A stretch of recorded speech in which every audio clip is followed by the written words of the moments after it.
What if I told you that the most famous psalm in the world hides a spiritual code so deep it has been misunderstood for centuries? Psalm 23. The Lord is my shepherd, I shall not want. Many recite it without thinking, repeat it by heart, hang it on walls, or tattoo it on their skin. But few truly know what it means. What David wrote was not a pretty poem. It was a secret testament, a coded message that sums up the entire human experience. Fear, loss, faith, redemption. A hidden map that explains how to survive darkness without losing the light. The story begins in a place no one would imagine. David wasn't a king when he wrote this psalm. He was a fugitive. He lived in caves, running from his own people, betrayed by those he loved. His nights were full of cold, hunger, and silence. And there, surrounded by shadow and death, he wrote, "The Lord is my shepherd." Can you picture it? A man without power, without an army, without refuge, declaring that he lacks nothing. That's the mystery. How can someone say, "I lack nothing," when he has lost everything? Every word of Psalm 23 was written from pain, not comfort. And yet, its power transcends centuries. Why? Because it isn't just poetry. It's a spiritual formula. A structure designed to transform the mind, soul, and spirit. When spoken with faith, it changes the inner frequency, as if you were turning a key that opens an invisible door. The Lord is my shepherd. In Hebrew, David wrote, Yod He Vav He Roi. That word, Roi, doesn't just mean shepherd. It means the one who sees, who guides, who protects. In Hebrew culture, a shepherd wasn't merely someone who fed the sheep. He was the guardian of their destiny. If the shepherd was lost, all would die. And David says something revolutionary. I am not the one guiding my life. He is a dangerous declaration in a world where every king saw himself as his own god.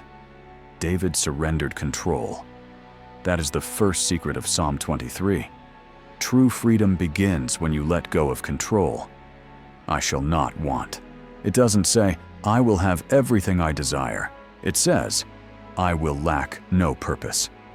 Because when your soul aligns with your Creator's will, even in loss, there is direction.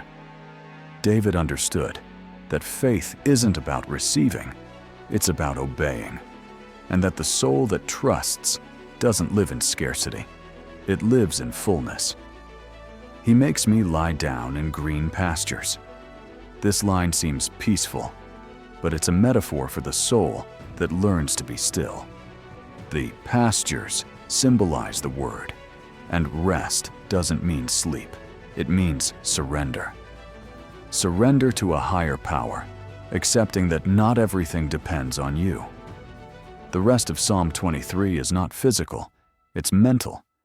It's when the soul stops fighting and allows itself to be shepherded. He leads me beside still waters. In Scripture, water represents revelation. Stagnant water corrupts, but still water reflects the heavens. When David speaks of still waters, he's speaking of spiritual clarity, the mind that reflects divine truth. The secret here is that God does not speak in the midst of noise. His voice is heard only when the soul is quiet. That's why those who meditate on this psalm don't seek words. They seek silence, because silence is the language of God. He restores my soul. In Hebrew, the word used is shuv. It means to restore, to return, to bring back. David isn't saying he comforts me. He's saying, God gives back what I've lost. He gives back peace, identity, hope. Every time you speak these words, you're reclaiming something fear has stolen from you. Fear takes away who you are. Psalm 23 is the act of taking back your inner power, of remembering who guides you. He leads me in paths of righteousness for His name's sake. This line hides a theological gem. The paths of righteousness were narrow trails between mountains where the shepherd led the sheep. They could only see one step ahead. If they strayed, they fell into the abyss. That's the spiritual life. You don't see the destination, only the next step. God doesn't show the whole map, just enough light to keep moving forward. And He does it for His name's sake, not because you deserve it, but because He promised it. Even though I walk through the valley of the shadow of death, I will fear no evil. This verse has comforted millions, but its depth is terrifying. David doesn't say if I walk, he says when I walk. He assumes the valley is inevitable. Life isn't an endless meadow. There is darkness, there is fear. But the secret is in the next line. You are with me. He doesn't say, you will take me out. He says, you are with me. The power of Psalm 23 isn't in avoiding darkness, but in discovering the light within it. The valley isn't punishment, it's training. And what's tested in the valley isn't your strength, but your relationship. Your rod and your staff, they comfort me. The rod and the staff were two different tools. The rod defended, the staff guided. One symbolized power, the other love. Together, they represented discipline and protection. David understood that divine correction isn't rejection, it's care. The shepherd strikes the wolf, but redirects the lost sheep. That balance between firmness and tenderness keeps faith alive. You prepare a table before me in the presence of my enemies. Now the tone changes. We're no longer in the valley. We're at a feast. But notice, the enemies haven't disappeared. They're still there, watching. And yet God sets the table. Victory isn't the absence of enemies. It's peace in the presence of them. The word prepare in Hebrew means to arrange with intention. Every battle has purpose. Every wound becomes testimony. The enemy that tried to destroy you ends up watching as God blesses you in front of them. Psalm 23 doesn't promise the fire will go out. It promises you won't be burned. You anoint my head with oil. Here enters the supernatural. In ancient times, shepherds anointed the heads of their sheep with oil to protect them from insects and parasites that attacked their minds. The oil kept them from madness. David uses that image to describe the human soul. The oil represents the spirit. When God anoints your head, He protects your mind. He seals the doors against thoughts that destroy you, anxiety, hatred, guilt. The hidden secret here is psychological. Psalm 23 is a prayer of mental covering, an invisible shield against the madness of fear. My cup overflows. The cup doesn't symbolize money or possessions. It symbolizes fullness. The soul that overflows is the one that no longer depends on external things to feel complete. Surely goodness and mercy shall follow me all the days of my life. The word follow in Hebrew is radaf. It means to pursue with intention. Goodness and mercy don't walk behind you. They chase you. They reach you even when you stray. And they do it every day, not just when you pray or behave well. This is the heart of Psalm 23. It's not about how much you seek God. It's about how much He seeks you. Your faith doesn't keep Him close. His love doesn't know how to leave. And I will dwell in the house of the Lord forever. David isn't speaking of the future heaven. He's speaking of heaven now. The house of the Lord is His presence. It's not a physical temple, but a state of the soul. To dwell in His house is to live in communion, even amid chaos. The verb to dwell implies permanence, connection that endures even when life changes.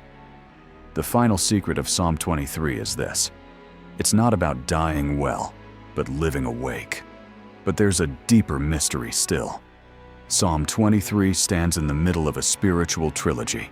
Psalm 22 is the Psalm of the cross. My God, why have you forsaken me? Psalm 24 is the Psalm of glory. The King of glory shall come in. And Psalm 23 is the bridge between them, the link between abandonment and victory. The hidden message is this: there is no resurrection without a valley, and whoever walks through the shadow without surrendering reaches the mountain with authority.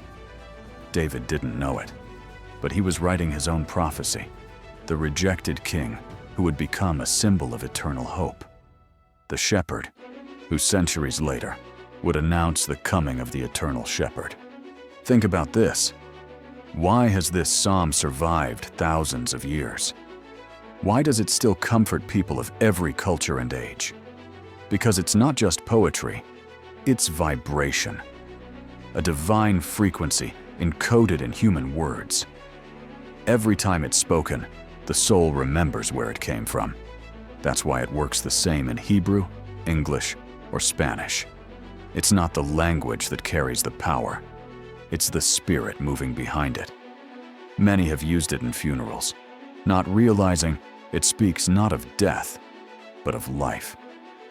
Others have treated it as a charm, unaware that its strength lies not in the paper, but in the heart that believes. Psalm 23 isn't recited, it's experienced. And when it's understood, it transforms, because it teaches the secret that sustains the universe itself. Faith doesn't erase fear, it tames it. Every verse of this psalm answers a human question. The Lord is my shepherd. Who guides my life? I shall not want. What is true abundance? He makes me lie down in green pastures. Where do I find peace? He leads me beside still waters. Where do I find revelation? He restores my soul.